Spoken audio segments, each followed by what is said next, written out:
श्रीपादराजम शरणम प्रपद्ये. अध्याय 32. नवनाथांचं वर्णन. सद्गुरु कृपा कटाक्ष प्राप्ती. नवनाथांचा वृत्तांत.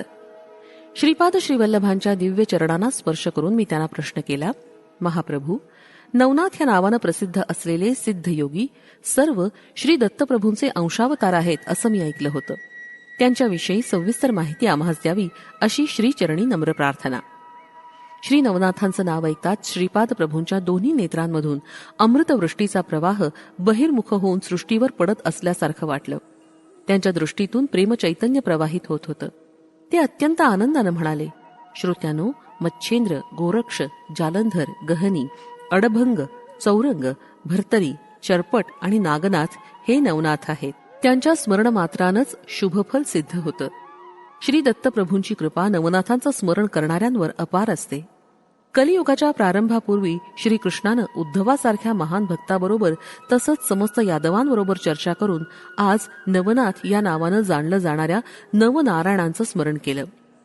ऋषभ चक्रवर्तींना 100 पुत्र होते. त्यातील नारायण अंशानं जन्मलेल्या 9 जणांना नवनारायण म्हणतात.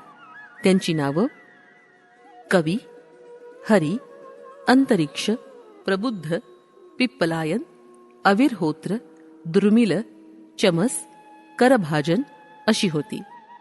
हे सगळेच अवधूत स्थितीमध्ये राहणारे सिद्ध पुरुष होते. माझ्या आज्ञेप्रमाणे या नवनारायणाने धर्मसंस्थापनार्थ नवनाथ या नामरूपानं पृथ्वीवर पुन्हा अवतार धारण केला. प्रथम पुत्र कवी हा मच्छेंद्रनाथ या नावानं जन्मला. अंतरिक्ष जालंधर नावानं जन्मला. त्यांच्या शिष्य रूपानं प्रबुद्ध कनिफा या नावानं जन्मला. पिप्पलायन चरपटनाथ या नावानं जन्मला. अविर्होत्र हा नागेशनाथ या नावानं जन्मला. द्रुमिल हा भर्तरीनाथ या नावानं जन्मला. चमस रेवणनाथ रूपानं आणि कारभाजन गहनीनाथ या नावानं जन्मला. सृष्टीवर अनेक स्थानी काही कारणास्तव ब्रह्मदेवाचं वीर्य पडलं. त्यातून अनेक ऋषी जन्मास येतील असं व्यास महर्षींनी आपल्या भविष्य पुराणात सांगितलं होतं. उपरिचर नावाचा एक पशु होता. त्यानं एकदा उर्वशीला पाहिलं आणि तो अत्यंत मोहित झाला.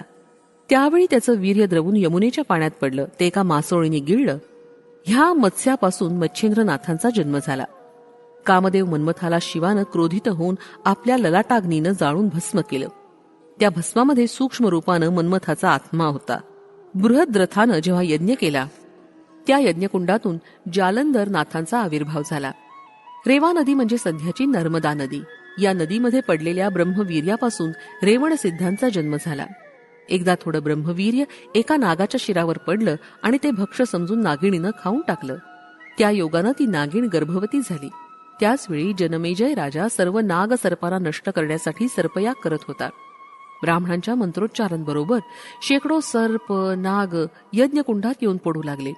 या महाभयंकर सर्पयागापासून वाचण्यासाठी तक्षकाच्या मुलीस एका मोठ्या वडाच्या झाडाच्या बुंध्यातील बिळात लपवलं गेलं.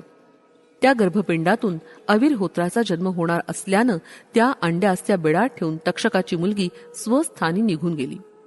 यथासमयी त्या अंड्यातून वटसिद्ध नागनाथाचा जन्म झाला. मच्छेंद्रनाथ देशसंचार करत असताना एका स्थळी त्याचा मुक्काम होता. त्यांच्या दर्शनासाठी अनेक लोक येत असत. एका वांझ स्त्रीनं मच्छेंद्रनाथांना नमस्कार केला आणि आपली व्यथा सांगितली. नाथांनी भस्म मंत्रून दिलं, परंतु त्या स्त्रीनं ते अविश्वासानं उकिरड्यावर फेकून दिलं. त्या भस्माच्या अमोघ अशा शक्तिसंपन्नतेनं त्यातून गोरक्षनाथांचा जन्म झाला. पार्वतीच्या विवाहसमयी पौरोहित्य करणारे ब्रह्मदेव तिचं अप्रतिम लावण्य पाहून तिच्यावर मोहित झाले आणि त्यांचा वीर्यस्राव झाला.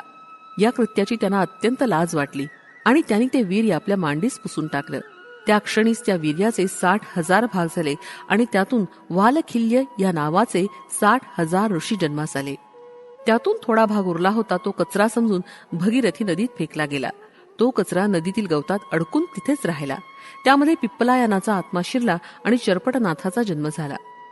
कोलिक मुनींनी त्यांच्या पर्णकुटीतून बाहेर जाताना आपलं भिक्षापात्र पर्णकुटीच्या बाहेर ठेवलं. त्याचवेळी सूर्याचं तेज त्या पात्रात पडलं ते महर्षींना कळालं. त्यांनी ते पात्र तिथं सांभाळून ठेवलं.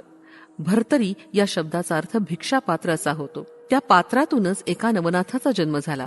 त्यामुळे त्यांचं नाव भर्तरीनाथ असं पडलं. हिमालयातील एका पर्वतावरील घनदाट अरण्यात एक हत्ती झोपला होता.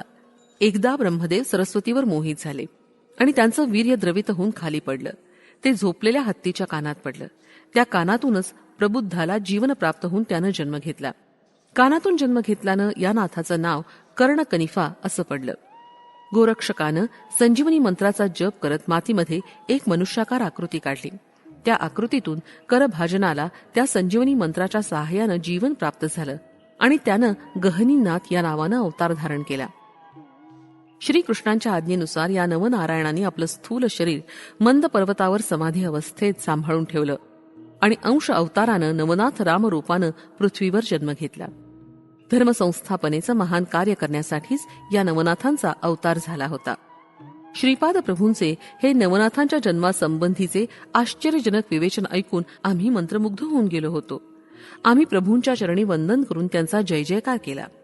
त्यानंतर मी प्रश्न केला, प्रभू, नवनाथांचे अवतार हे नवनारायणाचे अंशावतार आहेत असं आपण सांगितलं. नवनाथ आणि नवनारायण यांच्यामध्ये काही फरक आहे का? आमच्याकडे आपल्या दिव्य प्रेमळ दृष्टीनं पाहत श्रीपाद प्रभूंनी मंदहास्य केलं आणि म्हणाले, श्रोत्यानो, समस्त सृष्टीच्या महासंकल्पाचं स्वरूप मीच आहे. देवी देवतांनी कार्य करण्याचे संकल्प सुद्धा माझ्या महासंकल्पाचे अंश मात्र असतात. त्या अंशमात्र संकल्पांना थोडंफार स्वातंत्र्य असतं. हे स्वातंत्र्य शेतातील झाडाला दोरीनं बांधलेल्या गायीस चरण्यासाठी जेवढं स्वातंत्र्य असतं तसंच आहे. तसंच धर्मसूत्रांना अनुसरून अंशावतारांना स्वेच्छा दिली जाते. संकल्प मात्र मूळ तत्वातूनच येतात.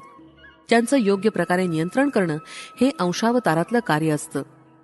कोणतीही समस्या निर्माण झाल्यास अंशावतार त्या समस्येच्या निराकरणासाठी मूलतत्वाकडे निवेदन घेऊन येतात.